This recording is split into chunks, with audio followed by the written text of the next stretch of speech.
Magandang umaga sa lahat. Ngayong umaga ay babasahin natin ang ika-35 kabanata ng mga bilang at magbabahagi ng salita ay si Pastor Jason. Kung mapapansin po natin, ang mga nakaraang mga kabanata ay tungkol sa mana na matatanggap ng mga Israelita mula sa Panginoon.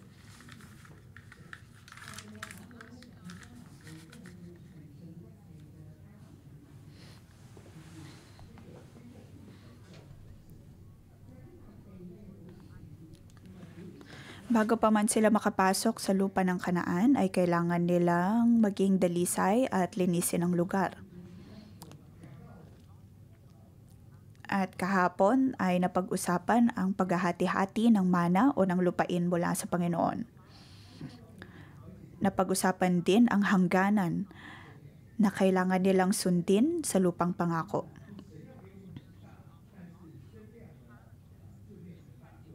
Nabanggit na ang paghahati-hati ng kanilang lupain ay ayon sa laki o dami ng kanilang bilang.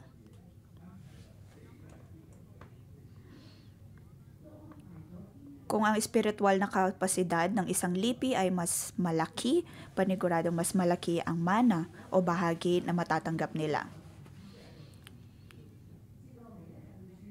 Ang 9.5 tribo sa mga Israelita ay nakatanggap ng kanilang mana o bahagi sa lupang pangako. Ngunit paano naman para sa mga Levita? Pagdating sa mga Levita, makikita natin ang kanilang bahagi sa kabanatang babasahin natin ngayong umaga.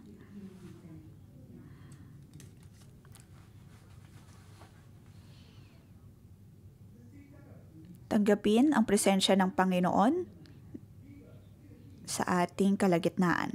Ito po ang pamagat ng kabanatang ito.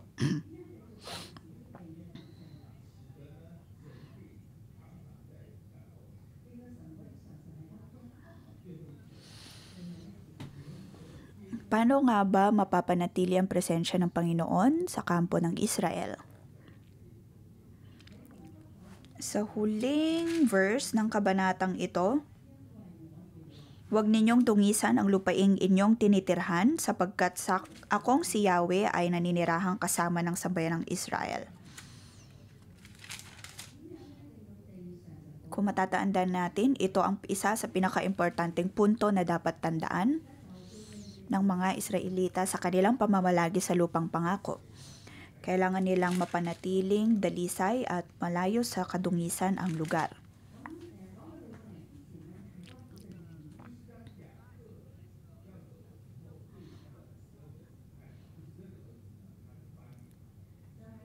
Dito makikita ang kahalagahan ng mga Levita.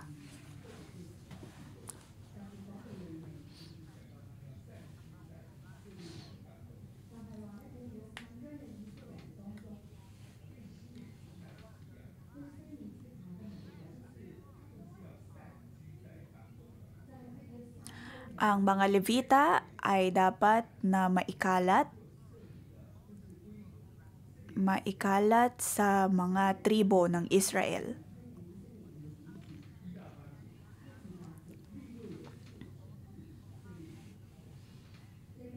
Kaya naman ngayon ay binibigyan ng Panginoon ng tuntunin ang mga Israelita na dapat sundin kung paano paghati-hatiin o paano ipapadala ang mga Levita.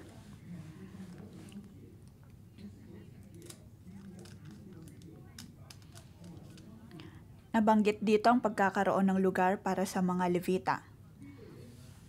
Ito'y hindi mana bagkus ay lugar na matitirhan nila.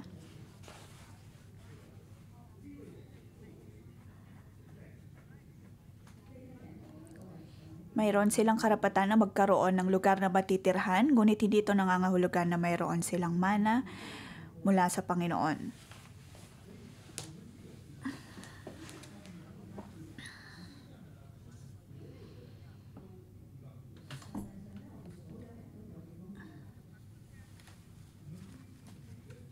Sa praktikal at sa realidad ay lahat ay dapat mayroong lugar na matitirhan. Ngunit hindi ito nangangahulugan na ang lahat ay maaaring magkaroon ng sariling ari-arian o kaya yung sariling matitirhan.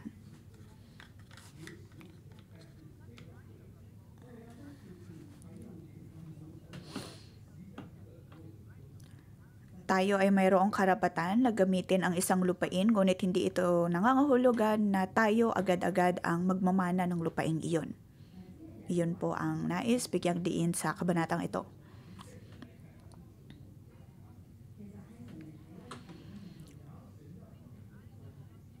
May mga pagkakataon na ang tao ay nagsasabi na kanilang isang lupain, ngunit iba naman ang perspektibo pagdating sa Panginoon. Ngayon, sa kabanatang ito ay nabanggit ang tungkol sa lungsod na maaring titirhan ng mga Levita. Sa verse 2, sabihin mo sa mga Israelita na bigyan nila ng sariling mga lungsod at mga pastulan ang mga Levita.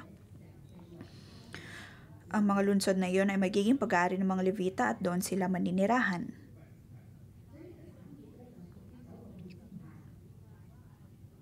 Ibig sabihin, ang mga bahagi ng lupain ay mana ng mga Israelita o mana ng iba pang mga tribo.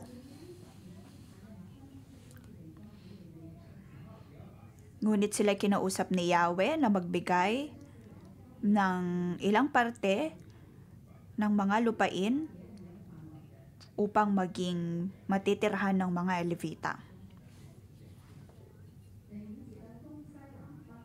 So verse 5, nabanggit ang bahagi sa silangan, sa timog, sa kanluran at sa hilaga. Kailangang magbigay ng mga Israelita ng parte para sa mga Levita, sa silangan man yon, sa timog, sa kanluran at sa hilaga.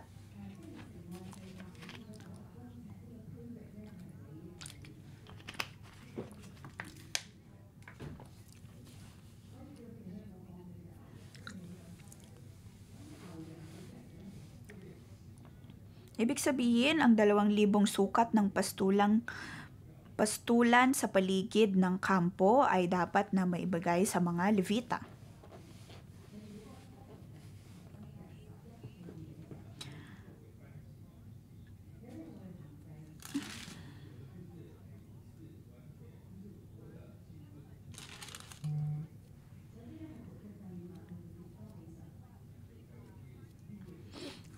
Bukod dito ay kung matatandaan natin, ang mga Israelita ay kailangang magbigay ng kanilang handog para sa tabernakulo na siyang tatanggapin ng mga Levita. Kung kaya naman sila ay binibigyan ng Panginoon ng parte bilang kanilang maging pastulan.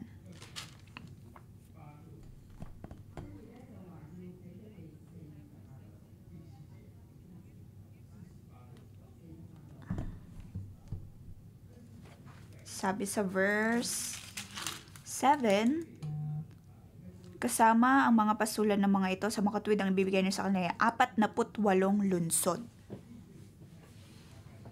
Sa ikalawang census ng mga Israelita, ang mga Levita ay umabot sa bilang na 20,000. Ngunit ang mga Levitang ito ay dapat na maikalat sa 48 lungsod. Ibig sabihin, sa isang lungsod ay mayroong humigit kumulang 400 Levita na dapat manirahan doon.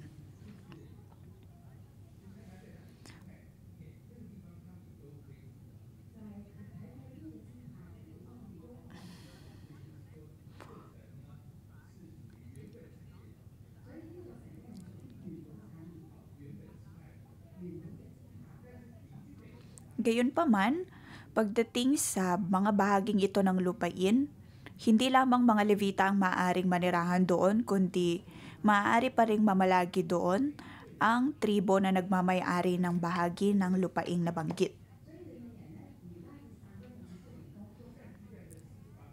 Ang ideya nito ay dapat na maikalat ang mga Levita sa 40 lungsod ng Israel. Ito ay para magkaroon sila ng koneksyon sa bawat tribo ng mga Israelita. At sa mga lungsod na ito ay dapat na mayroong lungsod kanlungan. 6 na lungsod kanlungan.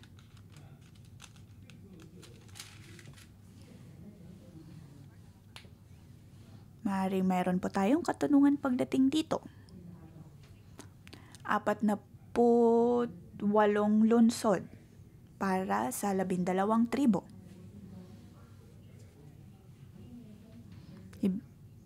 Ibig sabihin ba nito na bawat tribo ay mayroong 4 na tribo? Hindi rin. Ayon sa Panginoon, ang mas maraming tribo o mas madaming bilang na tribo ay siyang makakatanggap ng mas malaking lupain. Ngunit ang mas kaunti ay makakatanggap lamang ng mas maliit din na lupain. Ibig sabihin, maging pagdating sa 48 lungsod ay ganun din ang pagkahati-hati.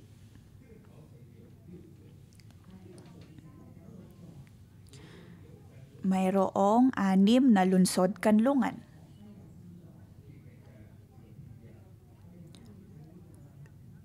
Sa silangang bahagi ay may 3, sa kanluran ay mayroon ding 3. 3 lungsod kanlungan. Makikita po natin sa mapa ang mga lungsod kanlungan na nabanggit. Yung mga may star.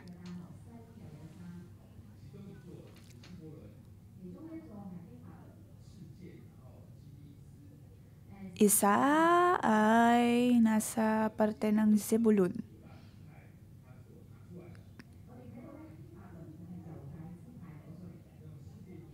Sa kanluran ay may Kedesh, Shechem at Hebron. Sa silangan ay Manasseh o sa Golan, Ramoth at Bezer.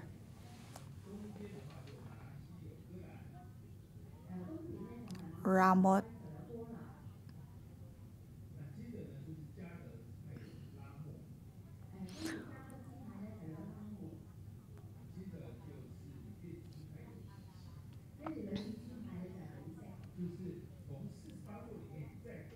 Golan mula kay Manasseh, Ramoth mula kay Gad,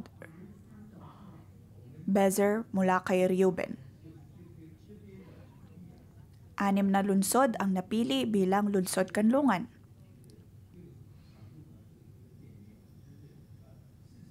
Ngayon, tingnan natin ang Ilog Jordan.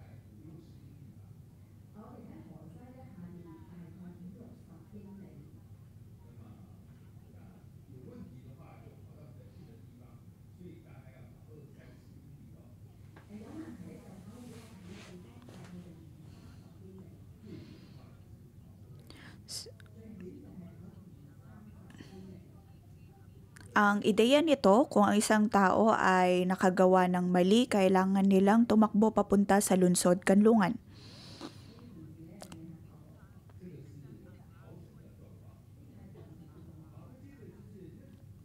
Mayroon silang maaaring 20 kilometro na lalakbayin papunta sa lungsod kanlungan.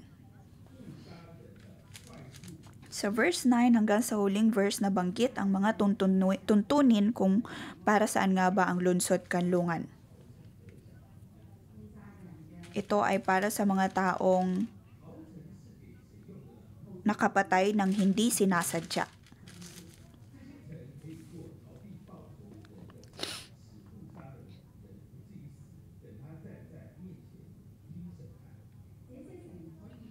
Sa verse 12, nabanggit doon magtatago habang nililitis pa ang kaso upang huwag mapatay ng malapit na kamag-anak na gustong maghiganti.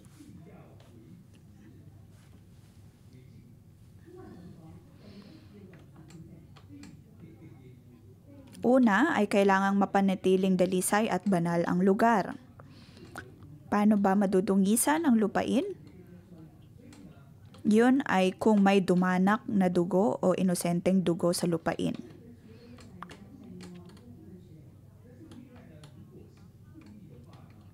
Kung kaya naman dito pinag-uusapan kung paano nga ba panghahawakan o paano aayusin ang problema pagdating sa pagpatay.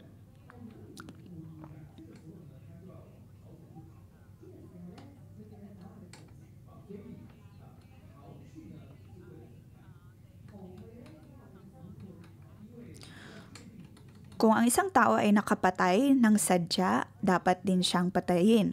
Ngunit kung ang taong ito ay nakapatay ng hindi sinasadya, maaari siyang tumakbo patungo sa lungsod kanlungan upang maligtas. Ibig sabihin, ang lungsod kanlungan ay para sa mga taong nakapatay ng hindi sinasadya. Ito ay para magkaroon sila ng patas na paglilitis. Sa verse 16, ang sino mang pumatay ng kapwa sa pamamagitan ng sandatang bakal, bato o kaya nagkasala ng pagpaslang, siya ay dapat napatayin.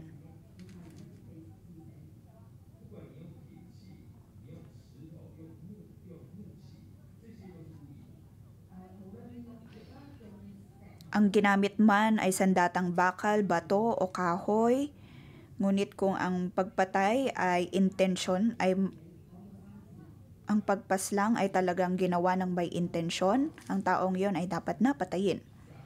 At sa verse 19, nasabi na tungkulin ng pinakamalapit na kamag-anak ng napatay na patayin ang pumaslang kapag nakita niya ito.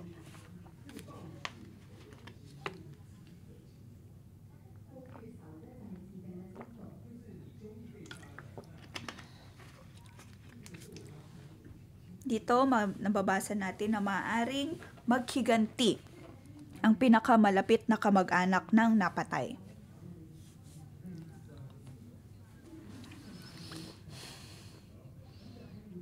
Ang kamag-anak ng napatay ay maaaring patayin ang nakapaslang ng kanyang kamag-anak.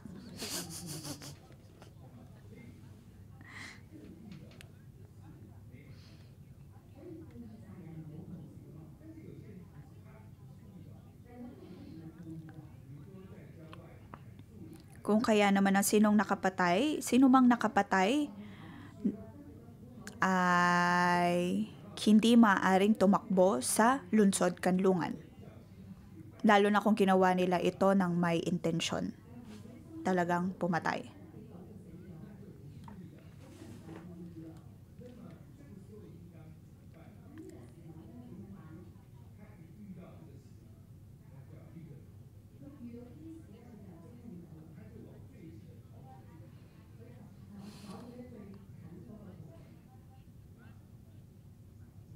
Sa kabilang banda, ang isang taong nakapatay ng hindi sinasadya ay dapat na agad-agad pumunta sa lungsod kanlungan.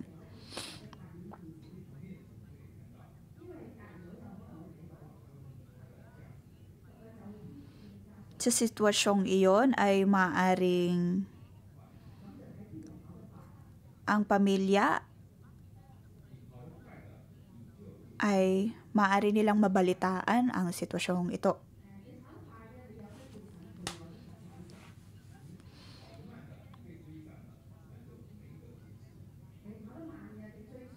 Ibig sabihin, kung ang taong nakapaslang ay nakatakbo sa lungsod kanlungan, maaari siyang magkaroon ng patas na paglilitis.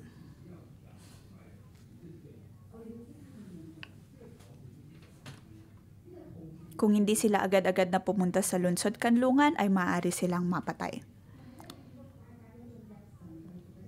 Ito ay tila pagsisimbolo sa sakripisyong ginawa ng Panginoong Hesus.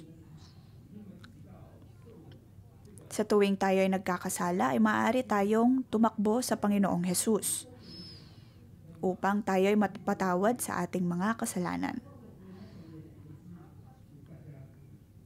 Kung hindi tayo tatakbo sa lungsod kanlungan na si Panginoong Hesus, ay paniguradong kailangan nating pagbayaran ang ating pagkakasala.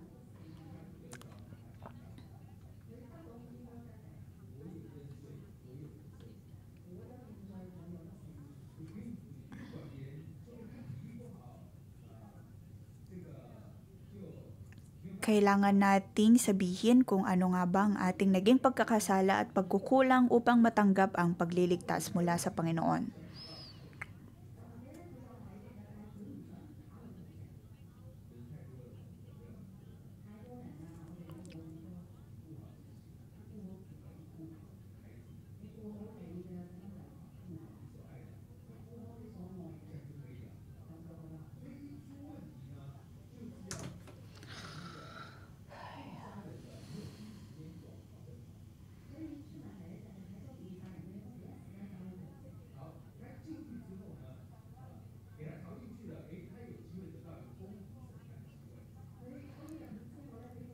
Ang pinaka-focus dito ay kung ang nakapatay ay kayang tumakbo agad-agad papunta sa lupang o papunta sa lungsod kanlungan upang maligtas mula sa mga taong maaaring pumatay sa kanya.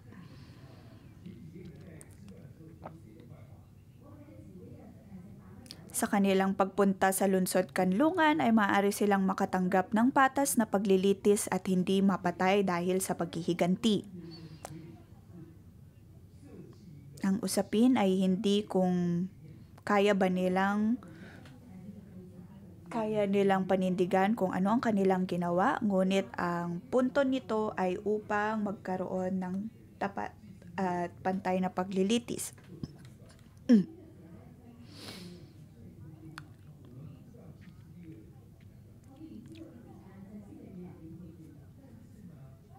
Ang pari sa lungsod kanlungan na yon ang siyang hahawak ng kaso upang mapanatili o masiguro na magkaroon ng pantay na paglilitis.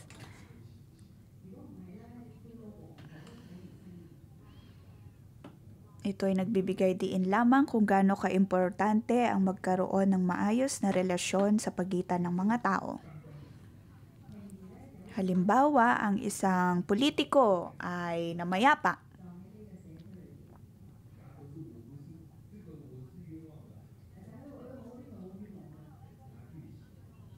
Maaaring may mga tao na ang reaksyon ay wala naman dapat akong pakialam pagdating sa pamamayapa nilang ito.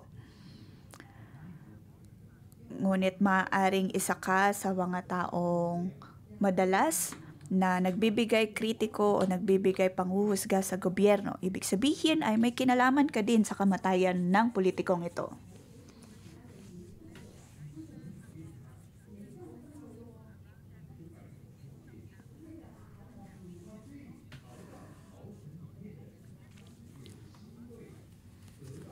Dahil sa ganitong panghuhusga ay maaari kang mabilang bilang suspect.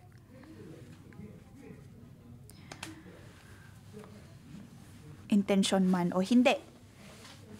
Kung kaya naman dito natin makikita ang kahalagahan ng pagkakaroon ng lungsod kanlungan.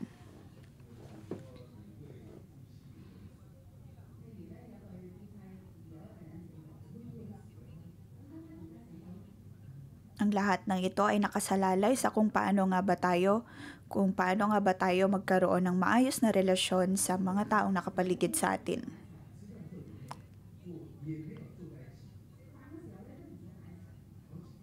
Halimbawa ay mayroong mag-asawa na hindi maayos ang relasyon sa isa't isa, laging magkahiwalay, hindi nag-uusap ng maayos.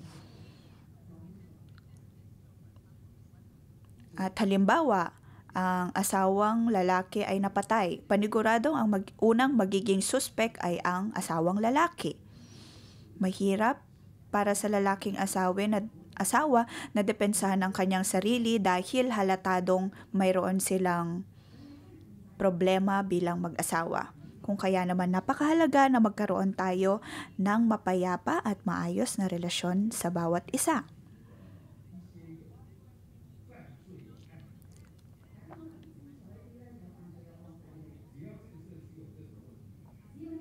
Tayo ay laging magiging suspect kung hindi maayos ang relasyon natin sa ibang tao.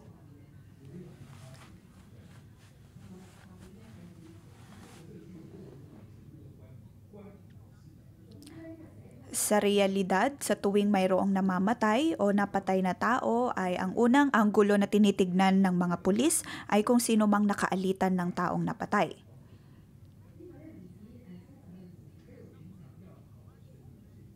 Ito'y nagtuturo lamang sa atin na hindi lamang tayo dapat tatakbo patungo sa lungsod kanlungan, bagkus ay dapat magkaroon din tayo ng maayos na relasyon sa bawat isa.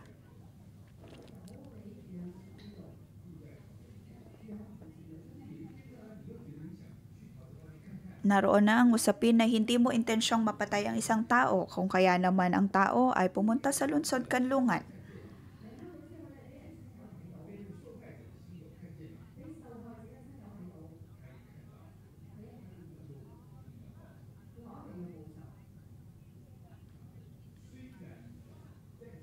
Sa panahon ng mga Israelita, maaaring mahabol ng mga maghihiganti ang taong papunta sana sa lungsod kanlungan.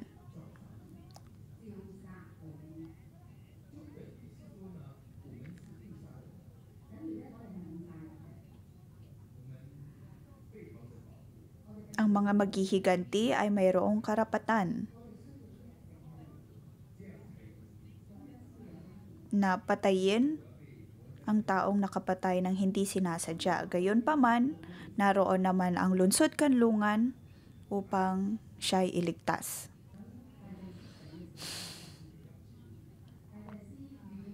Kailangan nilang manatili sa lungsod kanlungan na iyon hanggang sa mamayapa ang punong pari.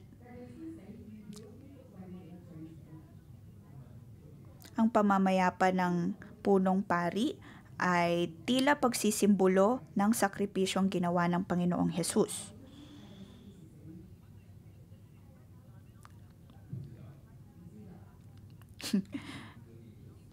Sa panahon ng mga Israelita, hindi nila malaman, hindi nila maaaring mahulaan kung kailan nga ba mamamayapa ang punong pari.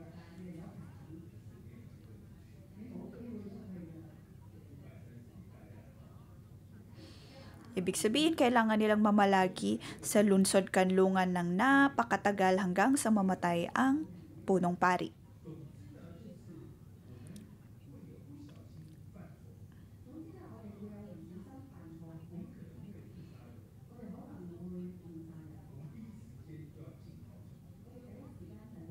Dito makikita natin ang kahalagahan ng pagtakbo sa lungsod kanlungan. At sa buhay natin ngayon ay makikita natin ang kahalagahan ng pagtakbo sa Panginoong Hesus bilang siyang ating kanlungan sa tuwing tayo'y nakakagawa ng mali o kaya ng pagkakasala.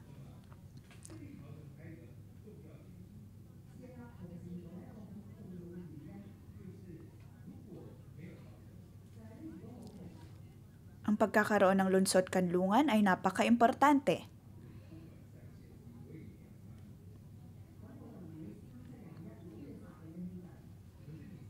Kung walang lungsod kanlungan ay hindi matatapos ang paghihiganti.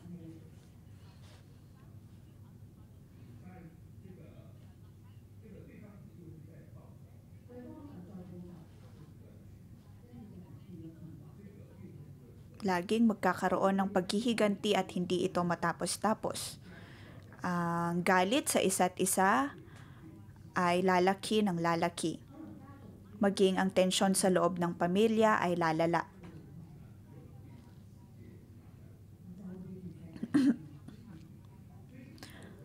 Ito ay magiging mitya ng gulo at ng giyera.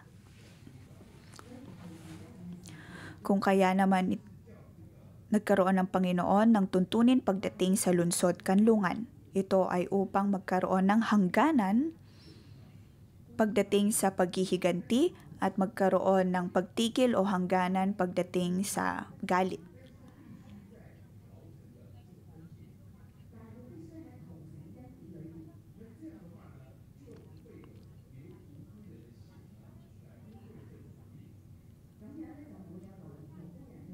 Dito natin makikita ang kahalagahan ng pagkakaroon ng habag at biyaya. Ito ay para matigil ang pagdanak ng inosenteng dugo.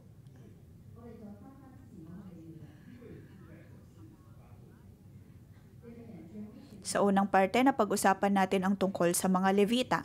Ang mga Levita ay kailangang manirahan sa 48 mga lungsod. Bukod sa mga lungsod na ito ay mayroon pang 6 na lungsod, kanlungan na dapat na maitayo.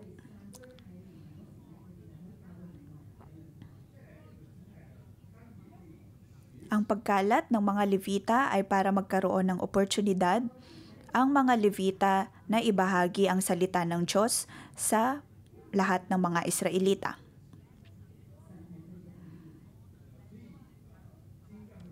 Ang mga Levita ay naikalat sa bawat bahagi ng lupain ng Israel. Dapat nilang turuan ang mga Israelita pagdating sa mga tuntunin ng Diyos at bilang kabayaran ay dapat din namang maghandog ng mga Israelita para sa ikabubuhay ng mga Levita. Kailangang alagaan ng mga Israelita ang mga Levita.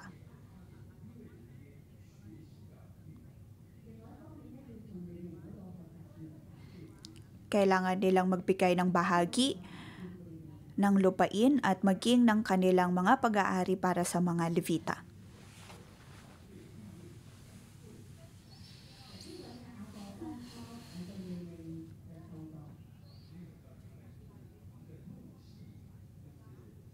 Nung unay, sumpa ang ibinigay ni Jacob para sa mga Levita dahil sa kanilang pagpatay sa mga tao ng may galit.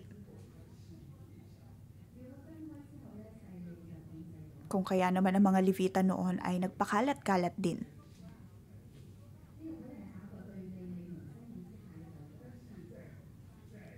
Noong unay, ito ay sumpa mula kay Jacob. Ngunit sa panahon ng ilang, ang mga Levita ay humingi ng tawad sa Panginoon.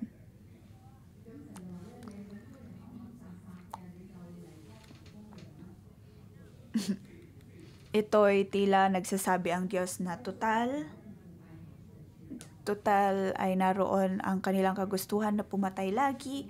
Sila ay binigyan ng Diyos ng oportunidad na pumatay ngunit ng mga hayop bilang handog sa Kanya.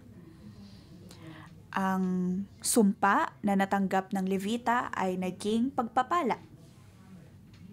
Sila ay tinawag ng Panginoon bilang Kanyang mga pari.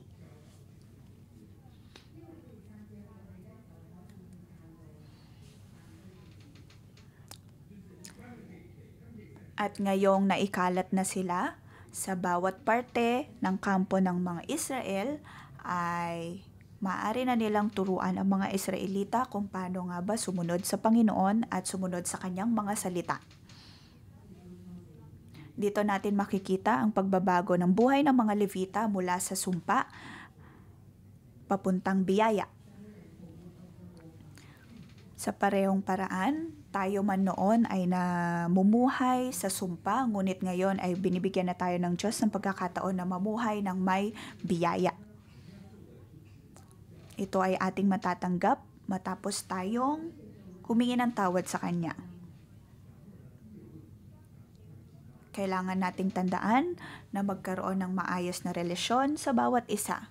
At sa tuwing tayo ay mayroong problema, mas maiging dumulog tayo sa lungsod kanlungan ng Diyos at hingin ang habag at biyaya ng Panginoon. Kailangan nating panatilihin ang kabanalan sa lupain at kailangan nating panatilihin ang kabanalan sa ating mga buhay.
Panginoon, pinupuri ka namin at pinapasalamatan. Salamat dahil sa iyong biyaya sa aming buhay. Binigyan mo kami ng biyaya, lalong-lalo na pagdating sa kapatawaran ng kasalanan. Naroon ang iyong pagpapaalala na huwag naming dungisin ang iyong lupain. Ang lupain na aming pinitirahan ngayon ay huwag naming dungisan. Gamitin natin ang pagkakataong ito upang humingi ng kapatawaran sa Panginoon. Kasalanan man yan, sariling kasalanan man yan o kasalanan dito sa Hong Kong.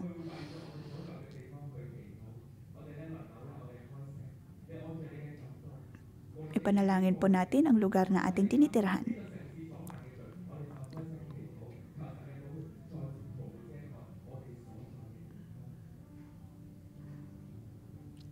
Panalangin natin na muli tayong balutin ng Panginoong Hesus at ng kanyang banal na dugo.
Panginoon, kami ay dumudulog sa iyong presensya.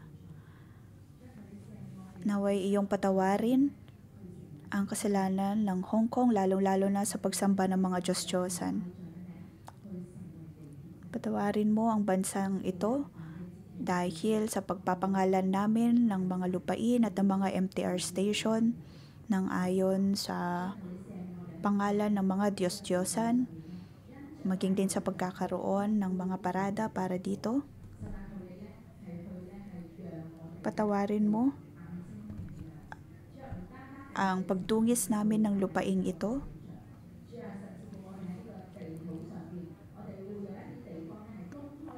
Panginoon, patawarin mo ang bayang ito sa pagsamba ng mga Diyos-Diyosan.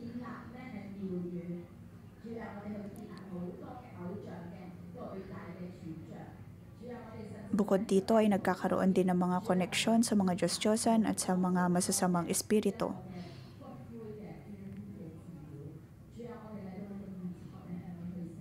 Kami din ay humihingi ng tawad sa pagkakaroon ng mga templo para sa mga Diyos-Diyosang ito. Aming idinudulog sa iyo ang kasalanang ito.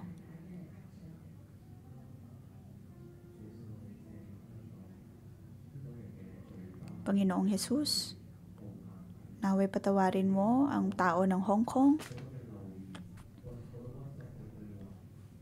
dahil sa pagkakaroon ng maraming komento masyado sa mga social media groups. Naroon ang pagkakaroon lagi ng mga kritisismo o panghuhusga sa ibang tao at maging din sa aming gobyerno. Wala kaming kontrol o kaya hindi kami marunong magpigil pagdating sa aming mga sinasabi. Naroon lagi ang aming pagsasalita laban sa gobyerno at higit na pagtingin sa aming mga sarili. Panginoon, naway patawarin mo ang mga tao ng Hong Kong dahil sa pagkakaroon ng ganitong labis na panghuhusga sa iba. Patawarin mo kami, O Diyos, sa pagkakaroon lagi ng ganitong uri ng pananalita imbes na magsalita ng ayon sa iyong salita. Madalas ang sinasabi namin ay puno ng kapaitan at galit. Naway patawarin mo kami at lukuban kami ng iyong banal na dugo.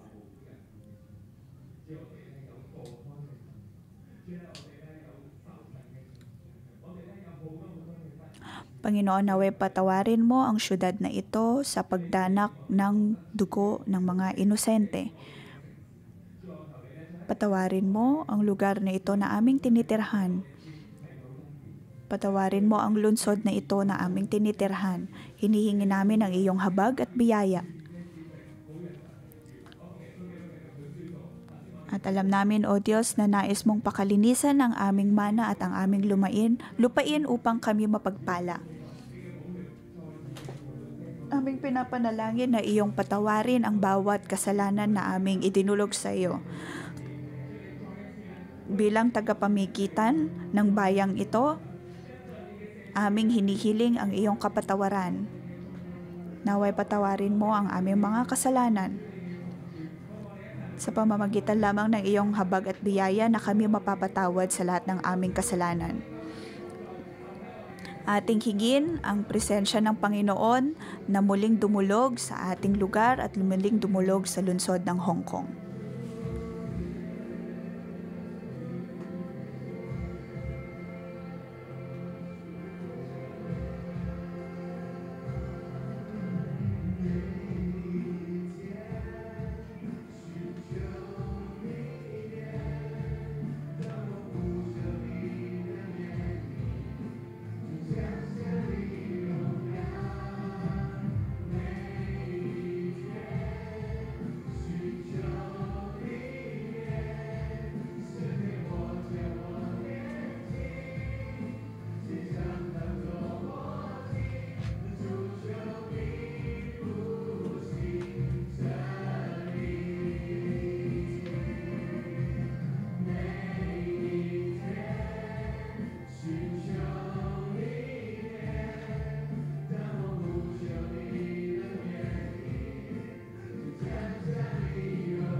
Ngayon, at nahingi natin ang kalinisan ng ating syudad at hingin ang paglilinis ng ating mga buhay. Tayo man din ay nagkasala sa harap ng Diyos. Ang lungsod kanlungan ay para sa mga taong nagkaroon ng problema sa kanilang relasyon sa ibang tao.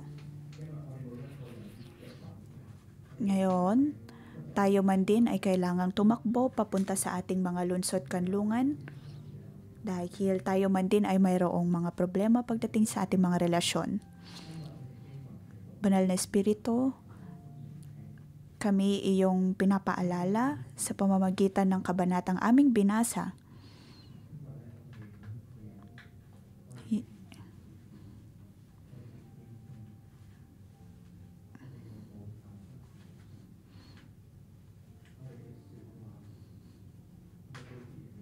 Kami man din ay nagkaroon ng galit sa iba at ng panghuhusga sa ibang tao.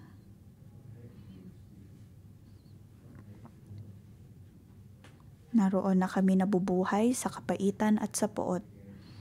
Banal na Espiritu, naway pumasok ka sa aming buhay, sa aming puso, at liwanagan mo ang aming mga buhay at maging ang aming relasyon sa ibang tao.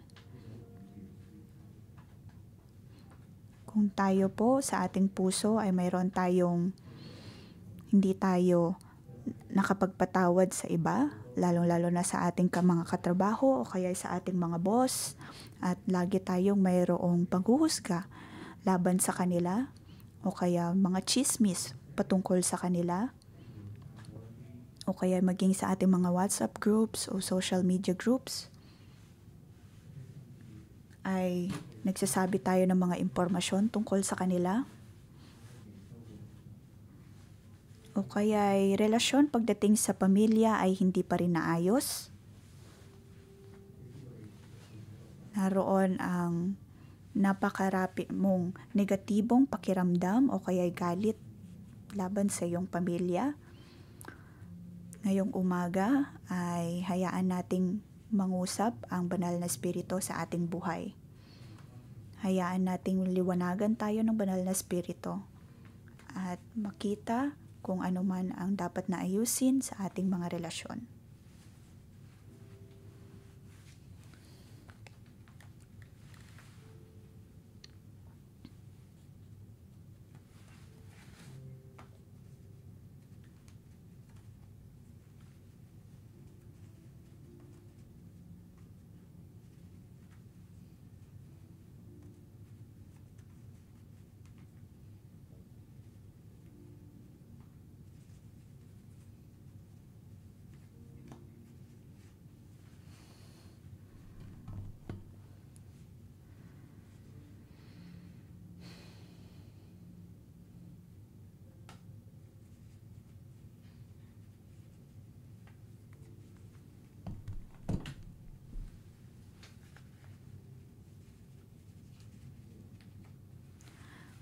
Banal na Espiritu, naway liwanagan mo kami, magbigay kang liwanag sa aming buhay at sa aming pananalangin.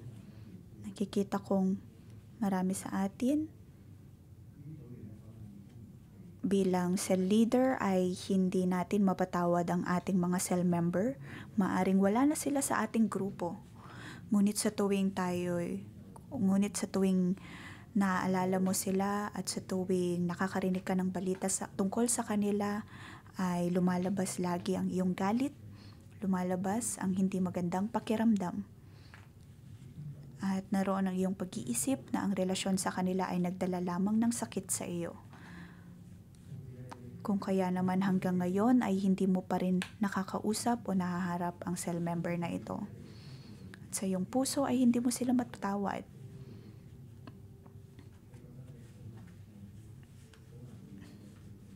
Naroon ang iyong pakiramdam na hindi mo sila mapatawad. Hindi mo mapatawad ang mga salitang kanilang nabanggit tungkol sa iyo. At sa aking pananalangin, nakikita ko din ang ilan sa ating mga kapatid na nagtatrabaho. Naroon ang iyong galit sa iyong mga boss at mga kamanggagawa.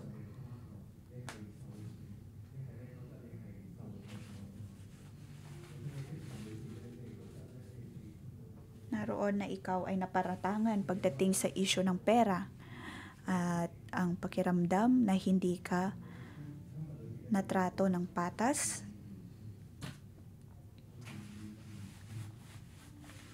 Kung kaya naman ngayon ay hirap na hirap kang magpatawad.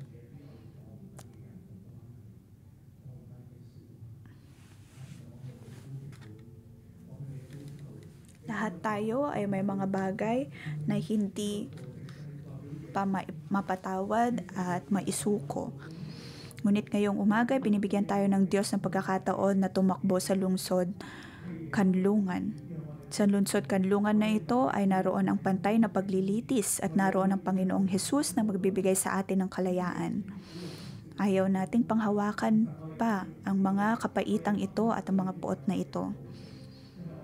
Ngayong umaga ay tumakbo tayo sa lungsod kanlungan na ibinibigay ng Diyos at siya ang Panginoong Hesus. Ngayong umaga, kung sa puso natin ay hindi pa rin po tayo nakapagpapatawad, naway isuko na natin ito sa Diyos at tayo tumakbo sa ating kanlungan, tayo tumakbo sa Panginoong Hesus.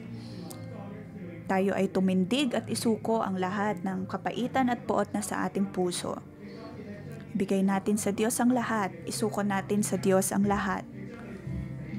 Isuko natin sa Kanya ang lahat ng mga masasakit na salita na ating natanggap. Naway mapalitan ng pag-ibig ng Panginoon ang lahat ng kapaitan at galit na ito. Tayo ay tumakbo sa lungsod kanlungan. Tayo ay tumakbo sa Panginoong Hesus.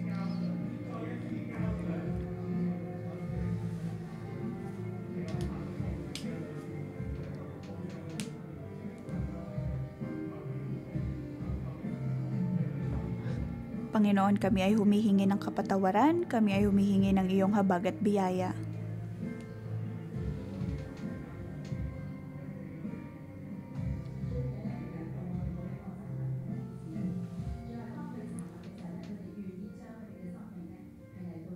Panginoon, sa aming pagtindig ay aming isinusuko ang aming buhay. Nais naming isuko ang aming buhay at nais naming dumulog sa iyong habag at biyaya.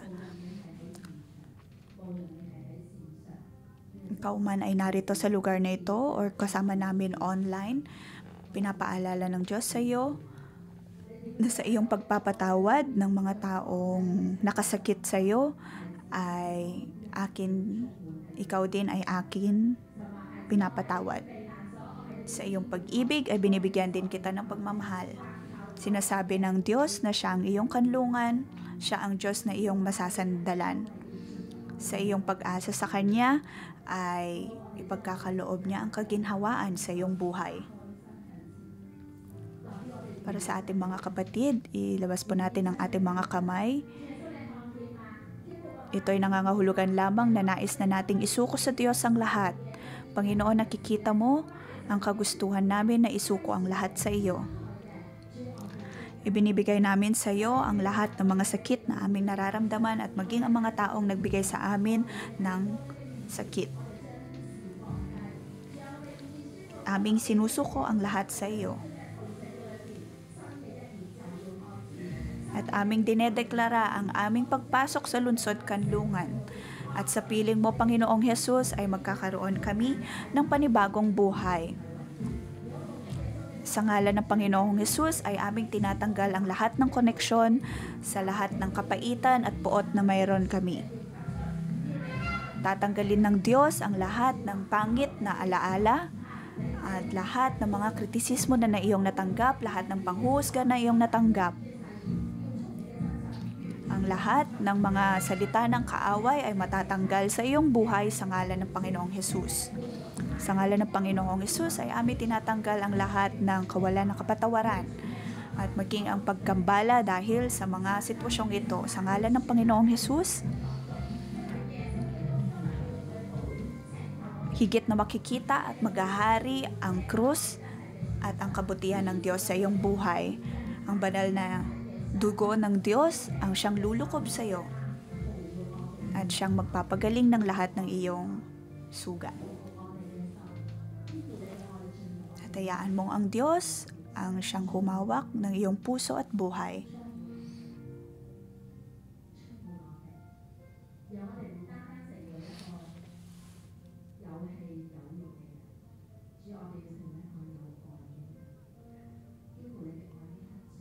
Panginoon, hayaan mong bumuhos ang iyong pag-ibig sa aming buhay. Sa pamamagitan ng iyong pag-ibig ay walang galit. At sa pamamagitan ng pag-ibig ng Diyos ay naroon ang kapatawaran at kagalingan. Sa ngalan ng Panginoong Hesus ay aking ibinibigay ang pagliligtas at krus sa iyong buhay.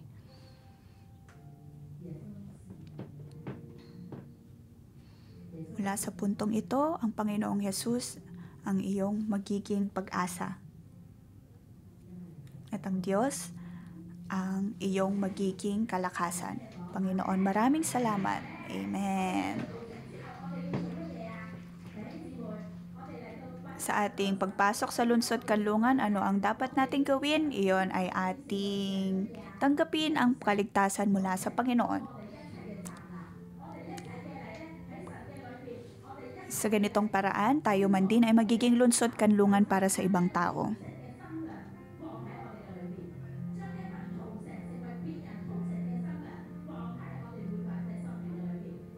Naway maging kanlungan din tayo ng ibang tao. Tayo ay manalangin at umiyak tayo sa Panginoon. Nanaway ipagkaloob ng Diyos sa atin ang pag-ibig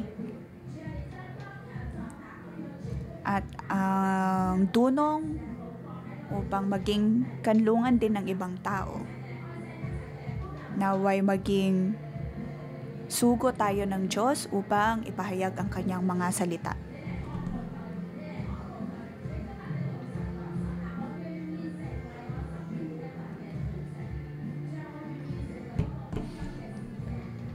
Sabihin natin sa Diyos na nais nating maging kanlungan din ng ibang tao. Tayo ay narito upang maging biyaya din para sa iba. Tayo ay titindig para sa lupaing ito. Tayo ay titindig para sa ating mga bayan upang makita ng ibang tao ang pag-ibig na mula sa Panginoong Hesus. Naway makita ng ibang tao ang pag-ibig na mula sa Panginoong Hesus.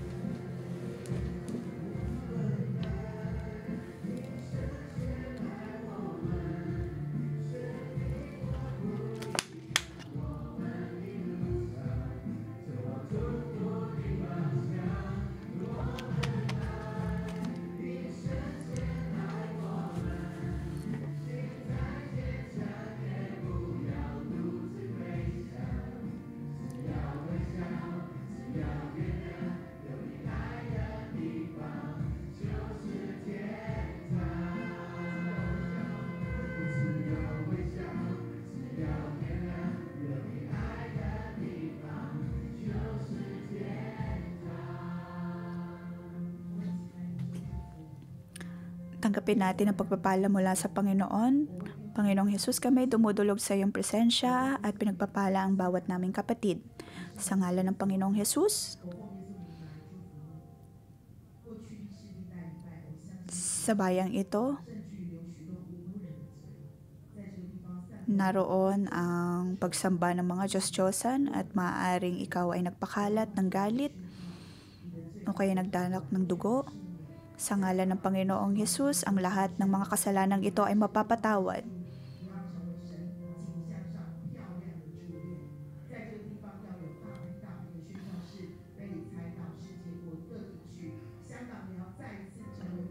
Ang bayan ng Hong Kong ay pinagpalang bayan ng Panginoon. Ang lungsod na ito ay magiging dahilan upang maipakalat palalo ang salita ng Diyos. Ang lungsod na ito ay ang siyang magiging panggagalingan ng salita ng Diyos upang maipakalat sa buong mundo. Maging ang iyong ekonomiya ay magiging mas maganda. Ang lungsod na ito ay magiging puno ng kapayapaan. Ito ay magiging isang lungsod ng kapayapaan. Sa ngalan ng Panginoong Hesus ay aking pinagpapalang aking mga kapatid. Naway matuto tayo mula sa buhay ng Panginoong Hesus. Dahil siya ang prinsipe ng kapayapaan, kung kaya tayo man din ay magiging anak ng kapayapaan kahit saan man tayo mapunta sa ating pamilya, sa ating mga pinagtatrabahuan, paniguradong nandoon ang kapayapaan at pag-ibig. Kahit saan man tayo mapunta, ay naroon ang pagkakaroon ng maayos na relasyon sa ibang tao. Sa ngalan ng Panginoong Hesus ay akin din pinagpapala ang bawat Levita. Lahat ng mana mula sa Panginoon ay para sa iyo. Sa iyong pagsuko at sa paglilingkod sa Kanya, ang Kanyang probisyon ay ibibigay sa iyo. Hindi ka magkukulang pagkat nandoon lagi ang Kanyang probisyon at ang kasaganaan.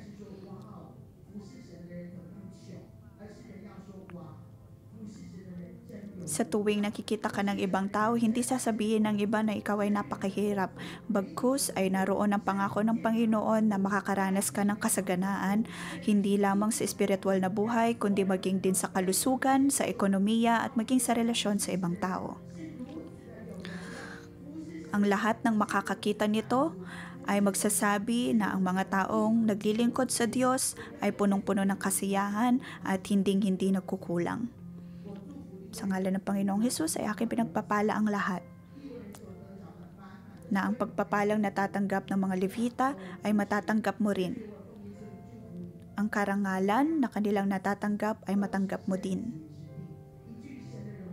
At ang iyong pamilya, ang iyong tahanan ay magiging lugar ng kabanalan. At ang karangalan ng Diyos ay makikita sa iyong buhay. Sa ngalan ng Panginoong Hesus, kayo ay aking pinagpapala. Makikita ng ibang tao ang kabutihan at karangalan ng Diyos sa iyong buhay. Sa ngalan ng Panginoong Hesus, Amen. Dito po nagtatapos ang ating pang-umagang debosyon. Magandang umaga.